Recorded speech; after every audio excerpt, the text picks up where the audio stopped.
Laringoscopia é uma prática corriqueira, porém crítica de todo pronto-socorro. Nesse exato momento que você está ouvindo eu proferir essas palavras, existem médicos realizando laringoscopias de emergência em diversos pacientes. Talvez você tenha realizado uma hoje, inclusive, antes de ouvir esse episódio, mas nem sempre ela é fácil. E às vezes, quando laringoscopamos, nós não vemos nada, não achamos a via aérea. E foi justamente sobre isso o primeiro episódio do nosso podcast, o Laringoscopando, uma parceria entre o Comitê de Via Aérea da Abramed e o podcast da Emergência. No primeiro episódio, falamos sobre o que fazer quando você laringoscopa e não vê nada. O episódio foi um sucesso e nós recebemos alguns relatos de casos de médicos que passaram por essa experiência. Então, nosso episódio de hoje vai ser comentando um pouco dessas experiências que nos foram trazidas. E comigo aqui, para avaliar essas situações, está o Dr. Ian Ward novamente, ao qual passo a palavra agora. Fala pessoal, muito obrigado por estar escutando o Laringoscopando. Meu nome é Ian, sou médico emergencista, formado pelo Hospital de Clínicas de Porto Alegre em 2020 e atualmente sou médico assistente do Hospital das Clínicas de São Paulo, sou doutorando e faço um Research Fellow aqui na Mayo Clinic e sou um cara aficionado aí pela via aérea e muito grato de estar aqui com o Adriel, com a Sara, que vocês vão escutar nos próximos minutos. E como o Ian falou, né, hoje também temos a presença de outra integrante do Comitê de Via Aérea da Abramed, a doutora Sara Maciel. Se apresenta aí para os ouvintes, Sara. Oi pessoal, meu nome é Sara Maciel, sou médica emergencista formada pelo Hospital das Clínicas da UFMG, coordeno a medicina de emergência do Hospital Risoleta Neves, em Belo Horizonte, Minas Gerais. Agradeço pela oportunidade de estar aqui. Oi Adriel, olá Ian. Vamos lá. Pois bem, então pessoal, antes da gente começar a falar sobre o nosso tema, eu tenho uma notícia muito boa para você que está nos ouvindo. O Laringoscopando está com uma parceria com a Celmat Produtos Hospitalares. A Celmat é uma empresa que vende bugies, dispositivos extraglóticos e até videolaringoscópios. Se você está pensando em comprar materiais ou dispositivos para te auxiliar no seu manejo de via aérea, não perca tempo, hein? Com o cupom de desconto LARINGOCAST, você ganha 10% de desconto em qualquer produto, válido para compras no site e compras de outros canais de vendas. Por exemplo, laringoscópios, a venda é feita por telefone ou por WhatsApp, e o cupom também é válido. Mais informações vocês vão ver disponíveis na descrição desse episódio. Pois bem, vamos ao primeiro caso de hoje. Ian, Sara, a gente recebeu aqui um relato da doutora Rúbia, que passou pra gente, de uma paciente de 31 anos, um politrauma, uma colisão moto versus caminhão, que é uma paciente que perdeu o capacete nessa colisão, teve um TCE grave. Uma paciente de 31 anos, vítima de um politrauma grave, estava pilotando uma moto, colidiu contra um veículo de grande porte, foi ejetada, perdeu o capacete. Nessa ejeção fez um TCE grave, chegou lá em Glasgow 4, bastante sangue na via aérea. Nós não temos aspirador rígido, o aspirador flexível com vácuo não estava sendo suficiente. Laringoscopamos a primeira vez, não conseguíamos enxergar. Laringoscopamos uma segunda vez, não conseguíamos enxergar. Colocamos uma máscara laríngea, ela segurou bem a saturação e a gente conseguiu fazer uma próxima laringoscopia, uma terceira laringoscopia com sucesso e uma intubação segura com visualização direta. E a doutora Rubia nos conta que na hora de laringoscopar, eles não viram nada. Por conta de quê? Por conta de muita secreção, muito sangue em via aérea. Então é uma via aérea maciçamente suja ali. E aí o problema maior é que o aspirador que eles tinham era aqueles aspiradores molinhos, que não eram aspiradores rígidos e não funcionou muito bem para aspirar. Então eles não conseguiram ver a via aérea por conta de secreção. E aí, já jogando a bola para você, Sara, eu queria te perguntar. A gente sabe que é comum, inclusive, essa situação aí de você não ter um aspirador rígido, um aspirador mais eficiente aí para você conseguir tirar secreções mais grossas, uma via aérea maciçamente suja. O que é que a gente pode fazer? O que a gente poderia ajudar aí nossos colegas médicos que passam por essa situação aí todo dia também? Adriel, de fato, na maior parte das salas de emergência, a gente dispõe geralmente de vácuos que não são tão fortes e associado a isso, dispositivos de aspiração de calibre muito fino e flexíveis, né? De fato, dificulta muito quando a gente tem uma quantidade grande de secreção ou de sangue para aspirar e secreções mais espessas em geral. Quando não se dispõe de um catéter rígido, né, e o protótipo seria o Ian Cauer, mas hoje em dia tem o do canto, né, quando não se dispõe desse catéter, uma alternativa para a gente tentar fazer isso é conectar o extensor ou látex num tubo orotraqueal. né, e fazer do tubo orotraqueal, às vezes um calibre um pouco menor, um aspirador. Que ele é rígido, você consegue direcioná-lo para onde você quiser, na via aérea. Inclusive, se o paciente tiver algum tipo de sangramento contínuo, você consegue fazer uma aspiração contínua com aquele tubo. E Sara, me conta uma coisa, eu posso usar qualquer tamanho de tubo ou tem um tubo específico para usar como aspirador? E aproveitando já também, eu já entubo com o mesmo tubo que eu estou aspirando ou eu tenho que trocar o meu tubo? Idealmente a gente usa um tubo de maior calibre, de 8,5 para cima, para garantir que tenha uma aspiração numa velocidade e num volume adequados. E eu troco o tubo, né? Idealmente eu troco o tubo porque esse tubo vai estar bastante sujo. Eu uso esse tubo para sucção e a partir do momento que eu tenho uma via aérea mais descontaminada, eu posso entubar meu paciente com um tubo limpo posteriormente. O diâmetro desse tubo, de 8,5 para cima, ele também é importante para que tenha uma conexão melhor com o látex, né, com o extensor que vai ligar no vácuo. Muito bom. Ian, trazendo para você agora, eu vou te perguntar o seguinte. Ouvi dizer por aí que talvez não valha a pena você tentar laringoscopar uma via aérea muito contaminada, com muita secreção, com videolaringo. Que é isso aí, podia atrapalhar a câmera e não sei o quê. Como é que é a situação? Eu prevejo que o meu paciente ali tem muita secreção. Posso usar meu videolaringo? Não uso meu videolaringo? Uso o laringoscópio normal? Como é que é? Beleza. Cara, tem alguns comentários para fazer. Antes de eu fazer uns comentários mais técnicos, né? Queria trazer algo cultural e quase de política pública, assim, porque se você olhar para 10 anos atrás, ninguém queria ficar na emergência, né? Não tinha residência de emergência, tinha poucos programas. Então é muito comum esse relato, eu não tenho aspirador rígido, não tenho capnografia, não tenho videolaringo, não tenho bugie, né? E a gente entende que é algo histórico, porque as pessoas que trabalhavam nas emergências, elas não queriam estar ali. Elas, cara, ali é uma passagem, por que eu vou ficar querendo bugie, videolaringo? É que meu plantão é meu bico, meu plantão de final de semana. E muitas vezes, isso sem entrar em conhecimento de cada um, mas eles não sabiam que existia um bugie, aspirador rígido, do canto e etc. Então, assim, faz parte do nosso papel como especialista lutar por melhorias do nosso serviço, né? Eu entendo que a gente precisa ser resiliente, pensando no nosso paciente que está crítico naquele momento, a gente precisa fazer o que tem, mas se você está sendo resiliente todo dia, está cometendo um erro, tá? Porque é seu dever, que tem um conhecimento, lutar por melhoria do seu serviço. O seu paciente agradece, o seu gestor ele precisa ser complacente em relação a isso, tá? Entender que existem coisas melhores, as pessoas querem melhores condições de trabalho e saber o que tem no mercado de melhor e tentar acarear para a emergência é o seu dever como especialista, além de milhares outros. E você escolheu a emergência porque você quer o melhor da emergência, o melhor dos pacientes da emergência. Então, é um papel nessa luta que a gente tem. Agora, falando um pouco sobre o que a Sara comentou, realmente existe essa técnica de você adaptar um tubo com calibre maior. Tem alguns detalhes, às vezes tem filtros que tem aspiradores que tem um filtro branquinho que às vezes tem que tirar, porque se chega ali, se você está aspirando, cai um arroz, aquilo entope, você não consegue fazer.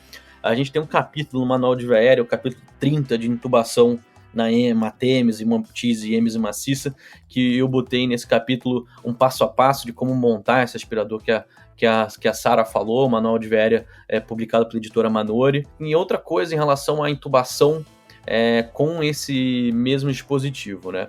Tem uma técnica descrita na literatura que é o single shot, né? Então vamos imaginar um cenário que esse paciente está com muita secreção, você não viu o epiglote, você não viu a via aérea, você está aspirando com um aspirador com calibre maior, não é o Ian Cauer, tá? Eu vou dar umas críticas do Ian Cauer daqui a pouco, mas você está usando, por exemplo, um Ducanto ou um tubo 8,5, você viu esse tubo tá contaminado com secreção gástrica, você viu a via aérea desse paciente, você consegue passar o tubo, aí você desconecta do látex da aspiração e por ele você passa uma sonda trocadora ou um bugie, né? Como se você estivesse reservando o local e aí você troca o tubo para um tubo limpo, por exemplo. Tá? Então existe essa técnica na literatura. Falando sobre o Ian Cauer, né?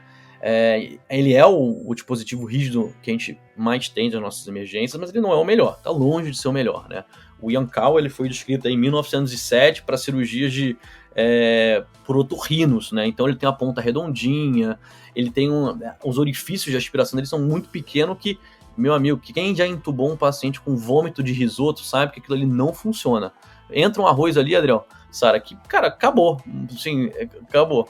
Né? Então, assim, ele tá longe de ser o ideal, mas ele é melhor que o maleável que a nossa amiga Rúbia não tinha. Beleza. Falando agora sobre o uso do videolaringo e a laringoscopia direta. Isso é um termo, eu nunca vou esquecer, teve um dia que a gente foi entubar um trauma, e aí eu falei, vê o videolaringo, mas não pode porque tem sangue na via aérea. Aí, cara, imagina aquela situação, isso é uma situação muito chata, né, porque imagina, um paciente crítico que tá lá, e você pede um dispositivo, e aí alguém lança isso no meio da ressuscitação, como, tá, e aí, você sabe, fica aquele climão assim, né, e agora, o que a gente faz, né? Então, vamos lá, o do canto, ele tem um mantra que é muito legal, que é o Stay High, Stay Dry. Né? Obviamente, você tem um dispositivo com câmera. Se você introduzir a lâmina do laringo até o esôfago, cara, vai sujar com vômito, ponto final. Mas se você souber usar o binômio aspirador-videolaringo e você seguir os passos da incrementalização que a gente falou no último podcast, cara, segue a base da língua e sempre mantendo uma pressão contra a língua. Porque se aquele paciente está em posição supina, provavelmente a parte mais suja dele está usando a gravidade e cai numa parte mais posterior. Então, stay high, isso quer dizer, segue a base da língua, fazendo uma pressão contra a língua, buscando os marcos, usando o aspirador a seu favor, entra a lâmina de videolaringo, entra aspirador, vai aspirador, entra a lâmina, e até você encontrar os marcadores, tá? A gente tem até evidência de 2015, publicada no Western Journal of Emergency Medicine, uma corte retrospectiva do NIA, mostrando que o videolaringo em pacientes com vômitos e secreções aumenta a chance de first pass success, né? O sucesso em primeira tentativa, né? Na amostra deles, Adriel e Sara, a intubação com VL, o videolaringo, sucesso em primeira tentativa foi de 72%, comparado com a laringoscopia direta, 63%, tá? Então, é um dogma que a gente precisa derrubar se você souber usar a técnica. Eu acho que isso vale pra tudo, né? Tipo, importante é você saber usar, porque a pessoa pode vir aqui, ouvir isso que você falou e continuar usando o videolaringo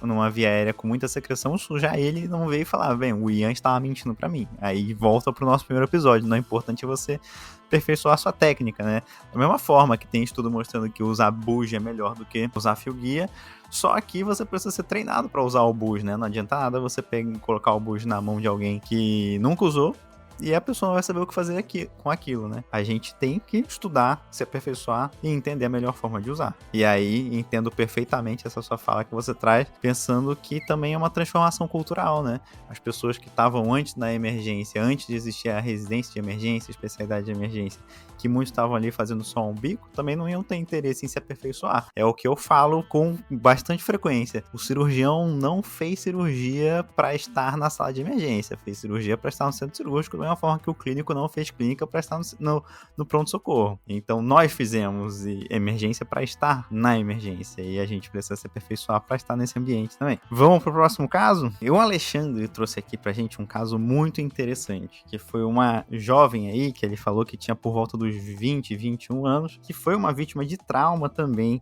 que chegou para ele com colar cervical, pranchada e que não estava protegendo via aérea também, estava obnubilada e parecia que não estava conseguindo proteger muito bem a via aérea, decidiu entubar por esse motivo aí. Foi uma situação em que eu me deparei com uma via aérea e eu não sabia o que fazer e eu tive que contar com uma coisa que vocês nunca devem contar, com a sorte. E me chega uma menina dos seus 20 e poucos anos, no máximo, pranchada, colar, aquela coisa toda. Essa paciente chegou um pouco mais grave do que a expectativa. Tinha um trauma considerável, uma pelve instável, e ela chegou já um pouco rebaixada, chegou um pouco dispineica, e a gente percebeu que proteger a via aérea dessa paciente seria uma ótima opção. E comecei ali aqueles procedimentos básicos de pôr ela, melhorar um pouco a saturação, mas assim, não estava muito preocupado em posicionar a maca, etc. A maca estava na posição de sempre, estava tudo do jeito de sempre. O negócio é que eu não considerei alguns poréns desse caso na hora que eu fui entubar. Eu não considerei o fato de que eu não perguntei, mas eu achei que talvez tivesse alguma coisa errada, que ela tinha uma face diferente, um corpo um pouco diferente também, também, ela não combinava muito com uma menina de 20 anos. E aí eu parti pra essa intubação e não via nada. Uma menina jovem, era pra ser fácil, e eu não via nada, galera. Nada. E aí eu comecei a entrar em pânico, aí começa a ouvir aquilo que você não quer ouvir num procedimento de intubação. Doutor, PA caiu. Nessa época a gente fazia com Mid e Fenta, tá? Doutor, tá desaturando. Doutor, não sei o que. E cara... Aí, nesse dia, a sorte sorriu. Mas é que nem eu falei, nunca dá pra contar com a sorte, né? E quando a coisa tava muito difícil, que eu falei, meu Deus, eu vou ter que sair e começar tudo de novo. Naquele momento que o laringo tá quase fora da boca, eu vi um negócio e falei, meu Deus, é ali. A sorte fez com que eu achasse a via aérea, com o laringo totalmente fora de posição. Bem, a paciente foi entubada, deu certo, muito bom. Mas esse caso que ele trouxe pra gente é muito didático pra gente refletir sobre várias coisas. Então agora eu vou começar com você, Ian, e já vou te perguntar aqui. O paciente chegou com colar cervical e eu preciso entubar. Eu deixo o colar cervical? Perfeito. E quem tá escutando a gente fez a prova de título lá de, acho que daqui a 2 anos atrás. Eu fui uma das pessoas que construía a estação prática de via aérea da prova de título da Abramed, e era uma questão da prova prática de título de especialista em medicina de emergência, como entubar um paciente com colar cervical, tá? E isso tá escrito, Adriel, até no ATLS mesmo, né? Para você entubar um paciente com suspeita de TRM, com colar cervical, você precisa abrir o colar cervical, por quê? Principalmente se você estiver usando laringoscopia direta, porque aquela porção anterior ali do queixo vai reduzir e muito a abertura bucal do seu paciente, tá? Então isso vai dificultar muito essa questão de você entrar no laringo e até a visualização glótica durante a laringoscopia.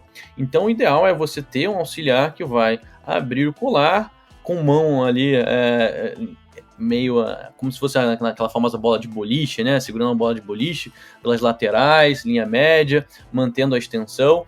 E durante a laringoscopia, a ideia é que essa mão ali, as mãos do seu auxiliar, consigam diminuir a hiperextensão que a laringoscopia direta acontece, né? Então, respondendo de uma forma bem direta, a ideal é que se abra o colar cervical, que tenha um auxiliar pela lateral, segurando ali na altura das orelhas do paciente, evitando uma hiperextensão durante a laringoscopia.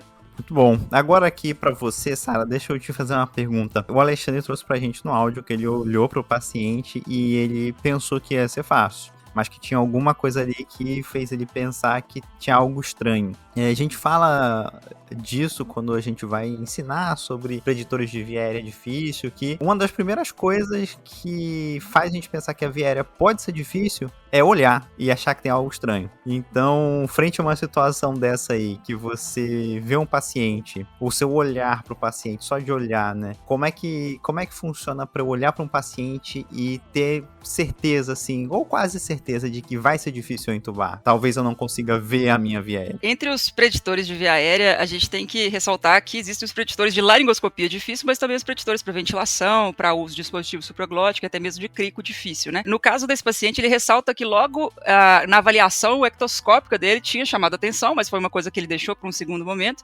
E de fato isso é muito interessante. Quando a gente pega o mnemônico Lemon, o primeiro, que é o look, né? A primeira letra que diz respeito ao look, que fala de look externally, ele diz respeito ao gestalt. É a sua avaliação imediata daquele paciente na ectoscopia. E a gente sabe que se você vê um paciente e você acha que a via aérea dele é fácil, não quer dizer que é fácil. Mas se você vê um paciente que parece que a via aérea é difícil, tem uma chance maior daquela via aérea ser difícil. Ainda seguindo de acordo com esse mnemônico, esse paciente, ele provavelmente tinha outros preditores, né? Ele relata um pescoço curto e uma paciente com a síndrome genética provavelmente também deveria ter algum nível de retrognatismo ou alguma coisa do tipo, além do colar cervical, que reduzia a mobilidade cervical, mas que poderia ser aberto, como o Ian falou, e imobilizado manualmente pelo seu auxiliar. Só fazer um input, cara, sobre marcadores de via aérea difícil. Eu acho que, como a Sara falou, a gente tem diversos acrônimos que são ensinados no curso de via aérea difícil, principalmente do curso de via aérea difícil do Walls, que são mundialmente conhecidos. O ATLS já adotou, Lemon, Homan, Hodge, Smart, mas que eles são didáticos,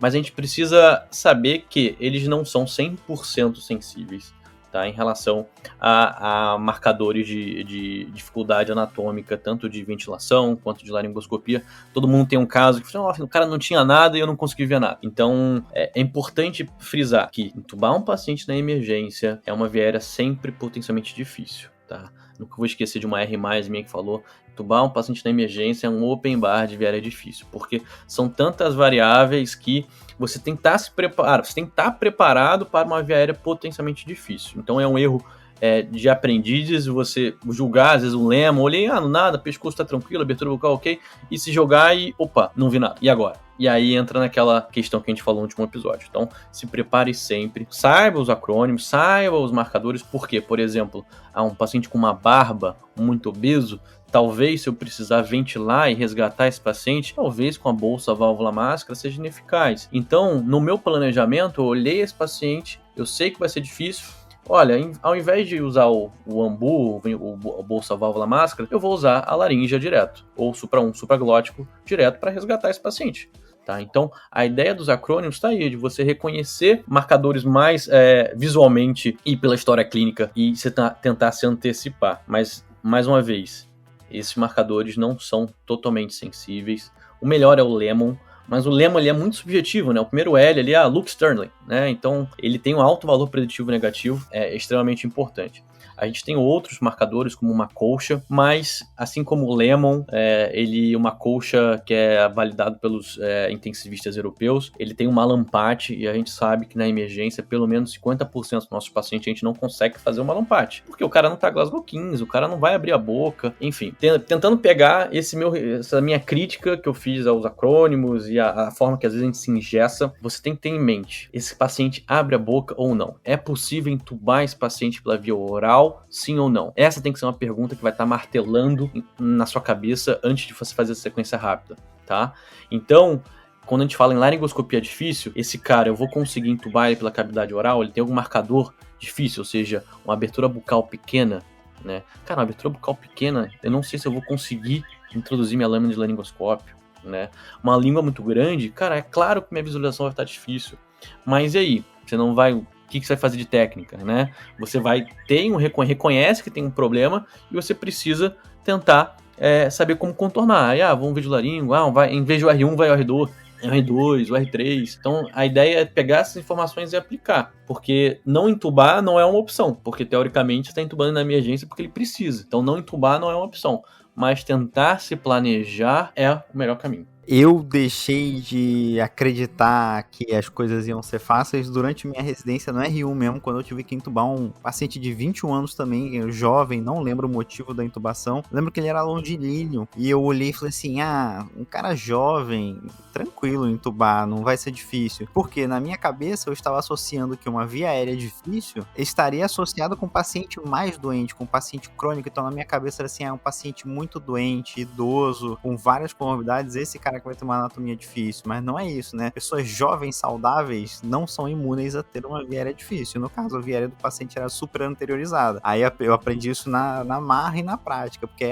o segundo paciente longilíneo jovem que eu fui ter que entubar, eu olhei e pensei assim, eu me dei mal com o meu paciente anterior. Eu não vou com tanta confiança aqui de que vai ser fácil nesse daqui. Então, assim, se você olha e acha que tá estranho, é o primeiro ponto, é o L do Lemon que talvez vai dar errado, então você tem que se preparar. E aí, aproveitando e falando já do seu preparo, uma das partes importantíssimas do preparo é o posicionamento. O próprio Alexandre trouxe aí no áudio sobre as dificuldades de posicionamento. Ian, se você pudesse falar um pouquinho pra gente o que é, pra reforçar aqui como que eu preciso me posicionar e posicionar o meu paciente de maneira adequada aí para melhorar minha visualização? Bom, primeiro que eu entendo a limitação das nossas marcas muitas vezes, né? Então seria muito fácil eu falar assim, tem que posicionar em rampa, em antitrem.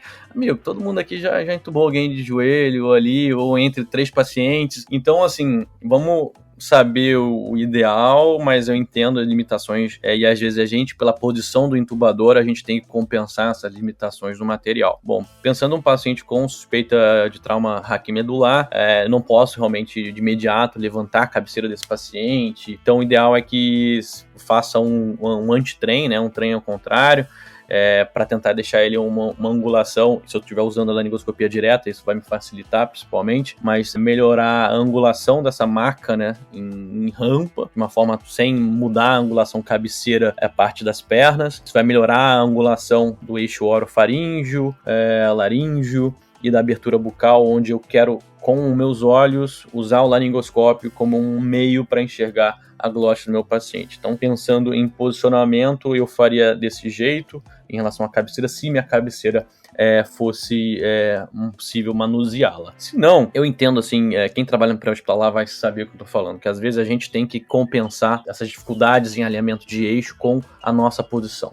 Tá? Então, muitas vezes é a nossa cabeça que vai descer e não a maca que vai subir. Então, não precisa ter vergonha de às vezes botar a orelha na maca, e você tem que achar a melhor posição. E aí entra muito a questão da laringoscopia bimanual, de você pegar um auxiliar, puxar ali a rima labial, ganhar um espaço de visão durante a laringoscopia direta, pegar a sua mão direita e tentar diminuir a anteriorização da glote desse seu paciente, da laringe desse paciente, com a manipulação externa laríngea. Então, nesse ponto, idealmente de posição é isso. Então, maca anti-trem, a sua cabeça, o seu campo de visão, ele tem que se adaptar à limitação, e bimanual, seja um auxiliar puxando a rima labial direita do paciente para aumentar o campo de visão, ou uma manipulação externa. Sara, desse caso você tem alguma coisa mais que você queira acrescentar? Eu achei bastante interessante que o Alexandre, ele fez ele recapitulou esse caso e fazendo uma autocrítica muito interessante sobre a forma de conduzir esse caso, e o tanto que ele aprendeu. E de fato foi um caso muito, muito didático, né? Em que ele próprio conseguiu avaliar a importância de sistematizar o atendimento, né? De sistematizar o manejo da via aérea avançada dos pacientes, independente de quem seja o paciente, independente da idade, independente de qual seja o motivo daquela intubação. Então, eu acho que é uma coisa muito importante que fica, que nenhuma intubação é uma intubação qualquer, que pode ser subestimada com relação à dificuldade anatômica, fisiológica, né? Nós devemos ter a mesma preocupação, devemos ser tão sistemáticos como somos para as vias aéreas preditamente difíceis, né? Como ele citou, né, como exemplo também nesse caso, ele próprio fala, o checklist de um voo, mesmo que ele seja curto, né, de Campinas, Rio de Janeiro, Campinas, São Paulo, ele é feito da mesma forma. Você não negligencia um procedimento por ele ser um procedimento que parece ser mais fácil. Então, ter isso em mente é muito importante. Isso foi realmente um grande aprendizado para ele. Eu acho que deve ser para todo mundo. Eu queria finalizar esse caso só falando de uma coisa que me chamou muita atenção, que foi o fato dele ter falado que ele viu a via aérea quando ele estava saindo com o laringoscópio. E foi uma coisa que a gente falou no primeiro episódio, né, Ian? De que, inclusive nos cursos que a gente dá de via aérea, a gente vê isso muito acontecer, que as pessoas vão lá e enfiam muito o laringoscópio e aí não estão vendo a via aérea. Por quê? Porque já passaram com a lâmina pela via aérea do paciente. O próprio Alexandre falou isso, acho que eu papei a via aérea na hora que eu introduzi o laringoscópio. E é isso, quando a gente vê, na verdade a gente não precisa nem enfiar muito da lâmina, dependendo do caso, metade da lâmina já é o suficiente para você ver ali a sua via aérea. Então eu gosto sempre de reforçar, porque quando você tá indo entubar é um momento de estresse e você faz as coisas rápido, e às vezes por você fazer rápido, você enfia o laringoscópio muito na boca do paciente porque você pensou, tem que fazer isso aqui rápido. E não, vai com calma, entra devagarzinho, vai indo pelos seus parâmetros anatômicos, vai indo pela base da língua, procura epiglote, procura as aritenoides, que aí vai dar tudo certo. Não enfie totalmente o seu laringoscópio na garganta do seu paciente. Indo pro último caso aqui que a gente tem, vocês querem falar alguma coisa? Bom, só complementando com relação a laringoscopia incremental, né, que vocês já tinham conversado bastante sobre isso no primeiro episódio. O interessante desse caso também é que o Alexandre ele fala que visualizou o epiglote na saída, né? Então, da mesma forma como a gente tenta fazer os pequenos microajustes quando a gente já introduziu o laringoscópio, antes de se tentar uma nova tentativa, lembrar também de tentar retroceder o laringoscópio vagarosamente, de forma delicada, porque pode ser que a epiglote apareça, pode ser que você tenha papado de fato a via aérea e o laringoscópio tenha ido lá para baixo. Ele ressalta também uma coisa importante que é sempre interessante da gente fazer antes, né, do procedimento, que é escolher a lâmina ideal para aquela laringoscopia, pensando no tamanho, mas que também, depois de uma laringoscopia em que você não teve sucesso, é importante que você tenha crítica se aquela lâmina foi adequada e a partir daí opte por trocá-la ou não. Muito bom. Finalizando agora, indo para o nosso último caso, Eu acredito que vai ser uma coisa rápida, porque é um caso bem conciso que traz um elemento que a gente discutiu também no primeiro episódio, que a gente gostaria de reforçar aqui. Quem mandou pra gente o caso foi o Summer. Summer foi residente de emergência na mesma época que eu, né? Eu tava no R3, ele estava no R3, a gente se conheceu quando eu fui fazer um estágio optativo lá no Ceará. Ele fez emergência lá, né? Passamos alguns perrengues juntos. E aí ele me trouxe um caso de que no R1 dele, no começo da residência, ele foi passar por uma situação de laringoscopia, uma intubação, né? E a residência no Ceará, como todo mundo que sabe, é muito forte na questão da emergência. E aí ele foi totalmente preparado, né? Fez o plano A, plano B, plano C, tudo que ele ia fazer. Tinha um R+ de emergência do lado dele também, caso ele precisasse. Eu me lembro claramente da primeira vez que isso aconteceu comigo, né, a situação de laringoscopia e não vi nada. Fiz todo passo a passo, né, discuti as estratégias, plano A, plano B, plano C, tava tudo desenhado da melhor maneira possível e laringoscopei e não vi nada. Eu me lembro claramente que ocorreu em mim aquele efeito da visão em túnel, né, então eu fiquei com o laringo na mão esquerda, o olho na via aérea do paciente e eu não conseguia pensar muita coisa, só ficava pensando, o que eu fiz de errado? O que aconteceu errado? Aí eu fiquei ali alguns segundos paralisado diante do que eu não estava vendo.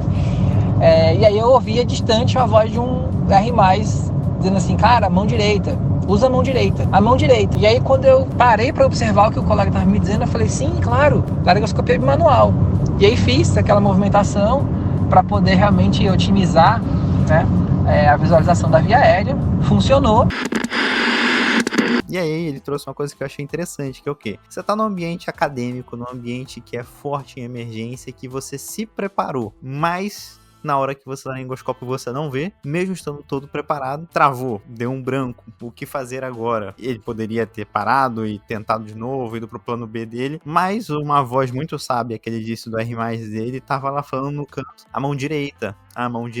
E aí a gente vem para aquilo que eu acredito que talvez seja negligenciado por muita gente ainda, que é usar a sua mão direita para te ajudar a entubar. Usar a sua mão direita ou a mão de algum auxiliar, né? Então, Sara, me diz uma coisa, o que é que a mão direita ajuda a gente na hora da nossa laringoscopia? É bastante comum que a gente veja as pessoas quando vão entubar, pessoas menos experientes, né, que a mão direita ela só sirva basicamente para pegar o bujo ou para pegar o tubo, né, e só a mão esquerda trabalha praticamente. Mas a gente sabe que a mão direita tem uma importância realmente imensurável, assim, desde a técnica, né, de manipulação laringe externa, você laringoscopou o seu paciente, então você coloca a sua mão sobre o pescoço desse paciente, tentando reduzir a anteriorização da laringe, né, posicionando ela de uma forma mais adequada para a sua laringoscopia e posteriormente colocando a mão do auxiliar ali, mas também para fazer pequenos ajustes, né, na elevação da cabeça, ajustes no coxim que porventura você tenha colocado embaixo da cabeça daquele paciente, ou mesmo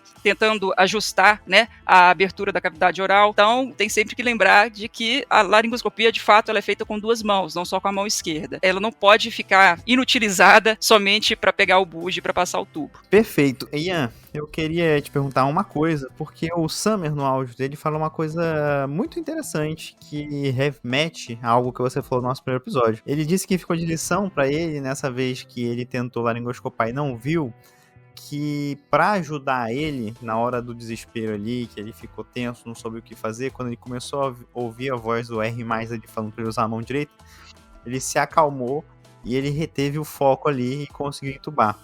E aí me pegou essa parte dele falar se acalmar.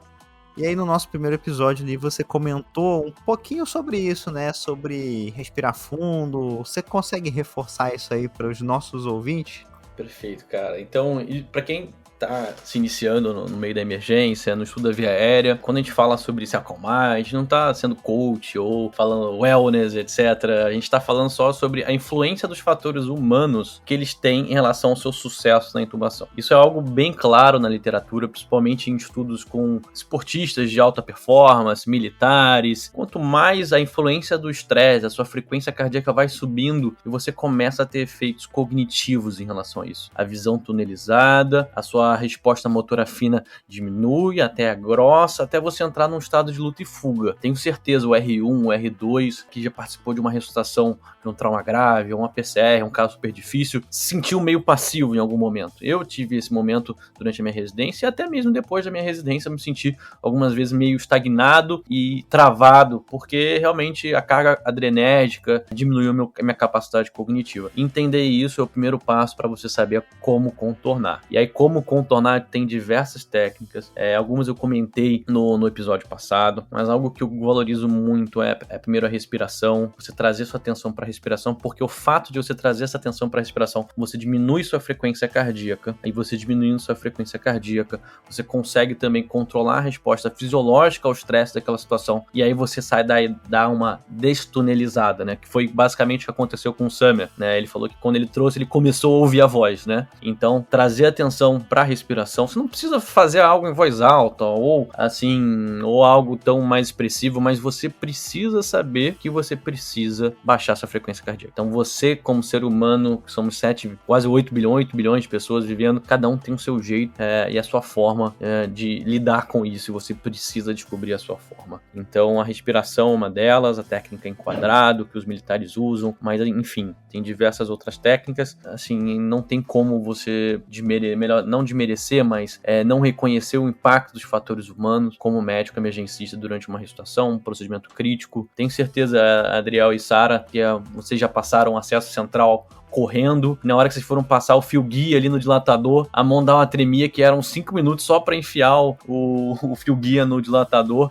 porque é justamente isso, só que você tá tão estressado, ali tá sob pressão, que, cara, sua capacidade motora fina diminui. Reconhecer o impacto desses fatores é fundamental pra gente contornar. Então, muito bom. Gostei muito das falas aí de vocês, nossos célebres convidados, Sara, Ian, que é um convidado permanente, na verdade, né? Lembrando sempre, gente, que é o que a gente comentou nesse episódio, no primeiro episódio, que é treinar. Toda intubação é um open bar de vier é difícil. Agradeço aí a sua RMAR por essa frase, Ian. E a gente precisa se preparar. E se preparar com educação continuada, com sempre estar atualizado nas tecnologias e melhorar nossa técnica e saber que a gente pode sempre encontrar o pior. Então é se preparar para o pior e esperar o melhor. Dito isso, quero saber se vocês têm algumas considerações finais aí para passar pra gente encaminhar pro encerramento. Galera, é isso. Muito feliz de poder estar nesse projeto. Continue escutando a gente. Mandem dúvidas, áudios de via aéreas catastróficas, que a gente está aqui para evoluir junto aí como especialista, como especialidade. Tamo junto. É isso, pessoal. Muito feliz por estar aqui também, agradeço pela oportunidade, espero poder voltar em outros momentos. Só reforçando o que o Ian falou, nada do que a gente está falando aqui é em tom de crítica, né? Todos esses depoimentos trouxeram muito aprendizado para as pessoas que executaram essas ações e compartilhar isso conosco e com todo mundo que está ouvindo o podcast, com certeza tem muito valor para o desenvolvimento da nossa especialidade, né? E para a nossa atuação como médico também. Fica o meu agradecimento aí por todo mundo que está ouvindo. Obrigado, Adriel. Valeu, Ian. Até a próxima, pessoal.